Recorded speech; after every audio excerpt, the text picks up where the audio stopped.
It was a crisp, cool autumn evening when I found myself back in my childhood home. I hadn't been there in months, since I moved out at 18, but my parents had gone away for the weekend, and I thought it'd be a perfect opportunity to catch up on some old paperwork, clean out a few closets, and enjoy a couple of days of solitude. The house was quiet, nestled at the edge of a small town surrounded by woods, far away from the usual noise of city life. The house itself was old, built in the 1940s. It had always been the place where I felt safe growing up. Its creaky wooden floors, the way the wind would whistle through the trees outside, the smell of the fireplace, it was all nostalgic. I had so many memories in that house, each room holding pieces of my childhood, and yet tonight it felt different, almost foreign. I entered through the front door, letting it close quietly behind me. I locked the door out of habit and took a deep breath. The air in the house felt thick, and for some reason, I couldn't shake the feeling that something was just off.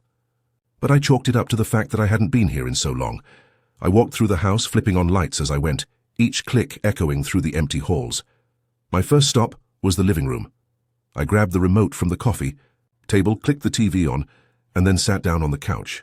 I opened my laptop and started catching up on some work I had been putting off for weeks. The peacefulness of the house started to settle my nerves, and after a while I became engrossed in my work, the flickering light from the TV casting a soft glow around the room. Then it came, a tapping sound. It was faint at first, so soft that I almost didn't hear it. But when I paused and listened carefully, it was unmistakable. Someone was knocking at the window. I furrowed my brow and glanced out the window. My heart skipped a beat.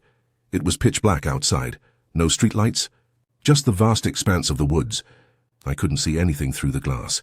I thought it might be the wind, maybe a branch tapping against the window, but I wasn't sure. The tapping continued. I stood up, walking to the window and pulling back the curtains.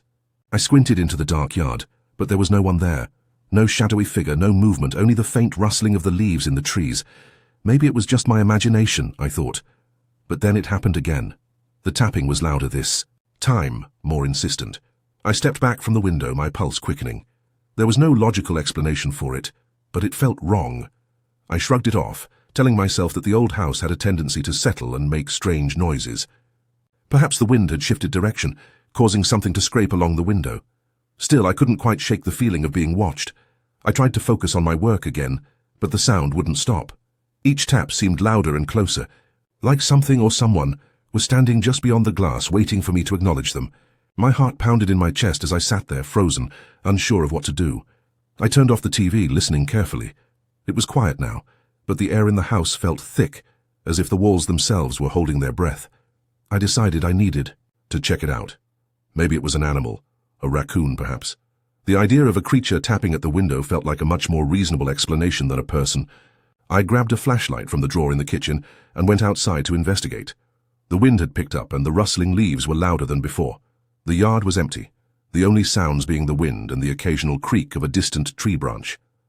I slowly walked along the path to the back of the house, checking around every corner. Nothing. Relieved, I turned to head back inside, but then I heard it again, the soft tapping. This time, it was coming from the basement door. I froze. The basement entrance was hidden behind a thick set of ivy, tucked away at the back of the house. To reach it, you had to walk around the entire property and go down a narrow path.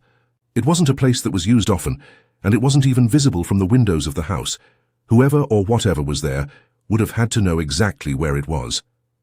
The tapping grew louder and faster, and then it was followed by the sound of something or someone scraping at the door. I didn't move.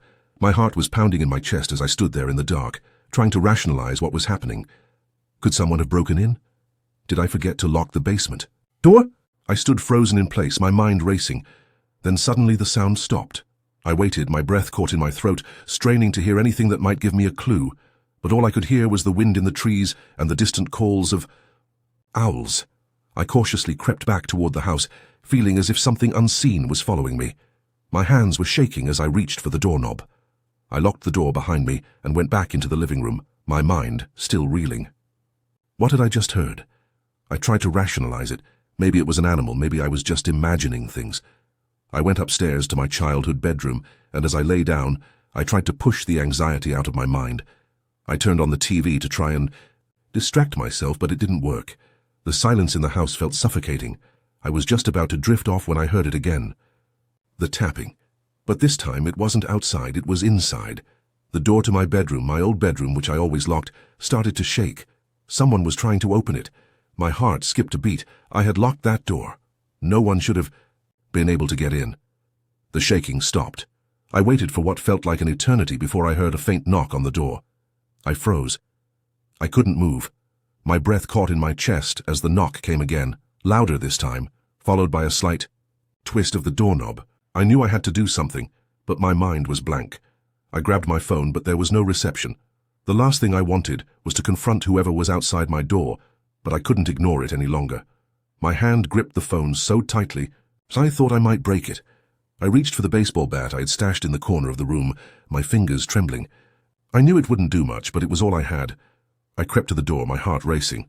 I wasn't sure what I was going to find, but I was ready for whatever came through that door.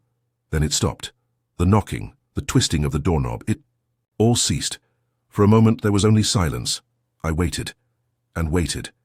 Finally, after what felt like an eternity, I crept out of the room, my footsteps almost inaudible on the creaky floor. I made my way downstairs to the living room.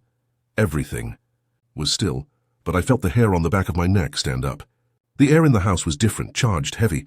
I looked out the window and then froze. The yard was no longer empty. A shadow stood just outside, barely visible in the dim light. Someone was there. I had to leave. I couldn't stay in that house another second. I grabbed my things, rushed to the front door and bolted. I didn't stop until I was at the neighbor's house, banging on their door. The lights came on, and I explained the situation. They called the police, and I waited there, shaking, until they arrived. When the officers came, they conducted a thorough search of the house.